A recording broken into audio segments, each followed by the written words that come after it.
The multiverse is a scientific concept that has been around for decades. However, it's only in the last couple of years that films and TV shows seem to be covering nothing else but the multiverse. And I think we all know that has something to do with the success of a certain film involving 3 spider lads. Now, the thing that interests me the most about this sort of concept is the fact that it is nothing new. We've seen it quite a few times before in various different media, whether it be Star Trek, Doctor Who, and I think even Futurama have briefly covered parallel universes at some point. It's such a common thing you expect to see in a science fiction film or show that it's been kind of done to death. However, with that being said, though it is a very popular concept in science fiction, and it has been done so many times by different people in many different ways, no one has really delved really deeply into the multiverse concept in terms of the variety of different universes out there. For instance, if you look at the parallel universe that Doctor Who uses in the Cyberman two-parter in Series 2, it's not far off of our normal world. It's just that everyone happens to be wearing Bluetooth headsets, and it's a little bit more futuristic than what we're used to, but not by much. And the same goes for Futurama. There is this one-off gag in one of the episodes, I can't remember what episode it is, but Fry, Professor Farnsworth, Bender and Leela all go to this viewing platform which they can see another parallel universe through a telescope, and the versions of them from the parallel universe look exactly the same, except they're wearing some slightly different clothes, and I think one of them's wearing a cowboy hat.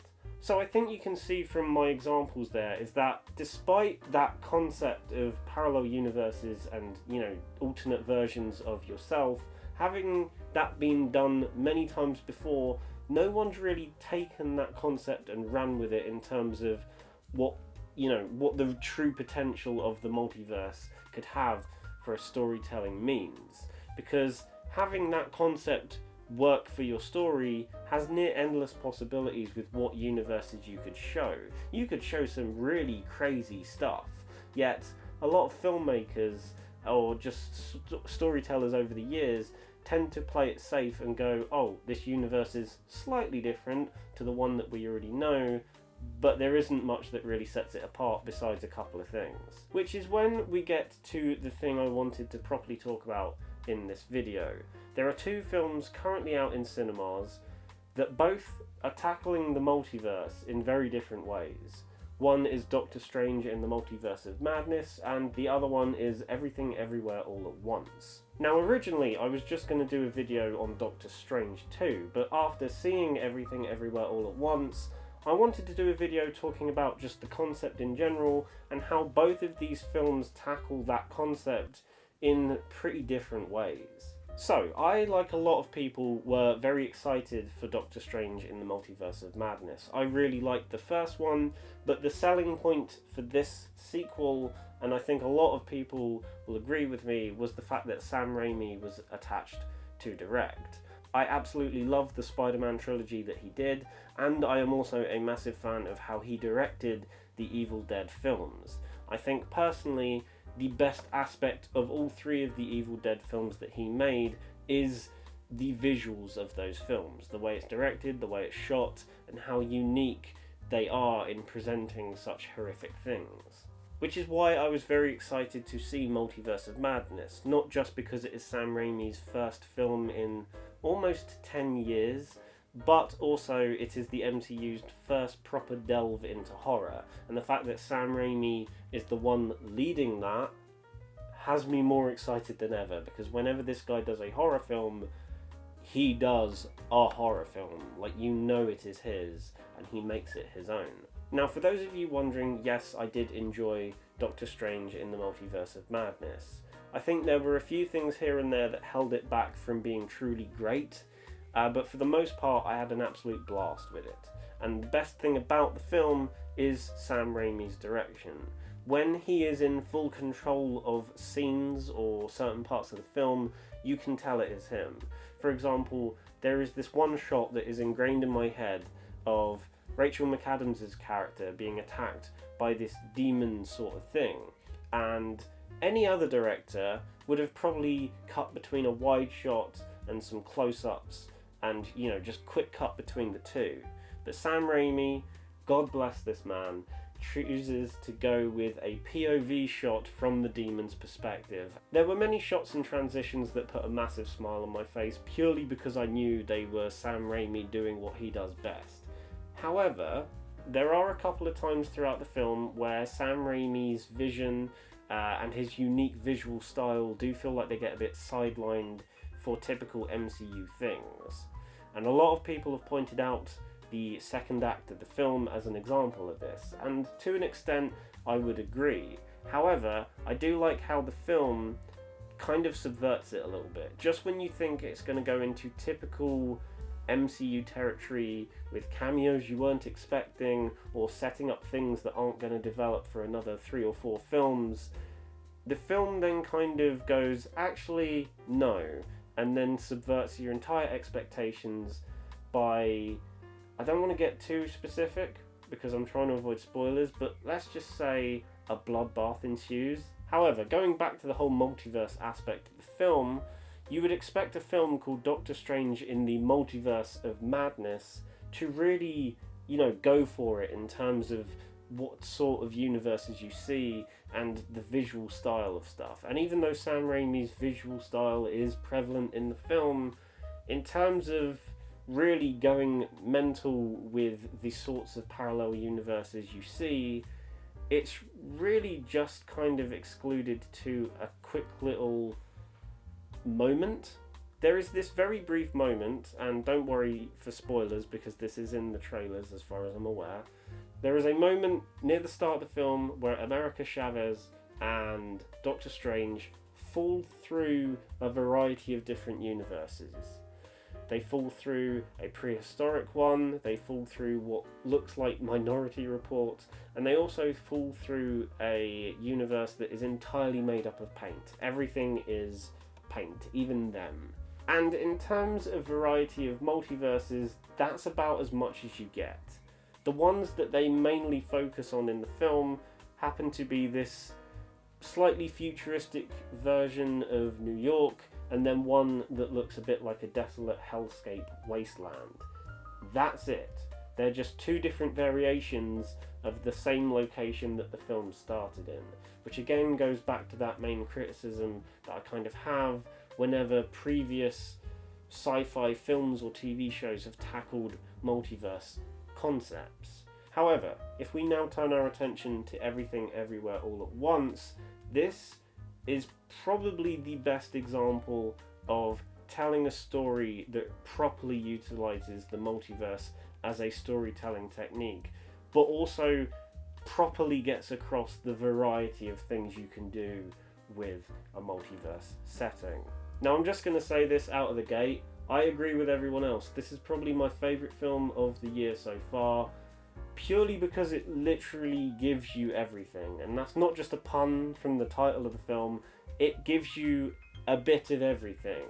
There's incredible action in the film, it's got a brilliant sense of humour, there are some very touching, dramatic moments that really do work at kind of wrapping up the whole story in a perfect bow. It literally kind of gives you a bit of everything, and for a film that is about a concept like this, that's kind of what you want. But the way the Daniels do it in this film is so meticulous and detailed and well done that I couldn't have wanted it any other way. And it's one of those films where as soon as you've finished it, you immediately want to watch it again, just so you can pick up on everything that you may have missed in the background on your first viewing. The Daniels also do a brilliant job of explaining how traversal of the multiverses in this film works without it ever feeling overdone or over-explained. There's a very quick explanation near the start of the film, and then as the film progresses, you're kind of going along with the main character to figure out how it all works. But very quickly you do get a sense of, okay, so that's how that works, and this is how this works. And then once you're on board, you can just kind of enjoy the ride for what it is. And again, it's a film that is tackling a lot of very big and heavy themes, but never feels like it's preaching. It does it in a way that feels natural for the sake of the story and how it has progressed. So when they drop something big like a specific theme or a certain emotion that needs to happen for a scene, it never feels forced. It feels like it's naturally got to that point in some shape or form throughout the film. And as mentioned a second ago, the film does a great job of showing you a very vast variety of different multiverses, whether they're on screen for a split second or they take up a larger chunk of the film than you expect. There is so much variety in terms of the different universes that you see and that you go through, and it really does a good job of showcasing how much endless potential a filmmaker or storyteller has when covering that concept. It doesn't stick to the restraints that most other stories with this concept have that I've previously mentioned. And it also does a good job of explaining that those universes that are a little bit similar to our own are just slightly different branches and are in closer proximity to the universe that we know. The way the film explains it, the further away from this current universe that it is, the more wackier or bizarre or obscure the universe gets. So the closer you are to this one, the more normal it seems, like there's only a few differences. Whereas the further away you get, the more likely you're going to end up in a universe where everyone has sausages for fingers and they become really talented with their feet. Yes, that is an actual universe in this film, and it doesn't feel weird. So with all of that being said, I think multiverse concepts are here to stay. Considering the trajectory of Phase 4 of the MCU, I feel like they're just going to delve further and further into the multiverse concept than they already have. However, from my point of view, and I think a lot of people will agree with me here, I hope that in the future, with Phase 4, 5, however more phases the MCU has, I hope the MCU fully embraces that multiverse concept the same way that Everything Everywhere All at Once does, and doesn't just always use it for the sake of, oh, there's a cameo you weren't expecting, or, oh, you know, there's a familiar face. The multiverse is more than that. And if Everything Everywhere All at Once is an example of what you can do with that concept in a visually creative way and fully using the potential of a concept like that, then go more in that direction. Don't just tease us with what we could see and then just stick with the safe option. This is such a very interesting concept to talk about, not just in terms of films and television, etc., but just in general, really. Which is why I'll be very interested to see what you guys say in the comments, not just in terms of films and TV shows that have addressed this topic, but also just in general, what you think of it, and also what that concept could have for creative possibilities in the future. I hope you enjoyed the video. Give it a like if you did. Subscribe to the channel if you haven't done so already, and I will see you all in the next one. Bye.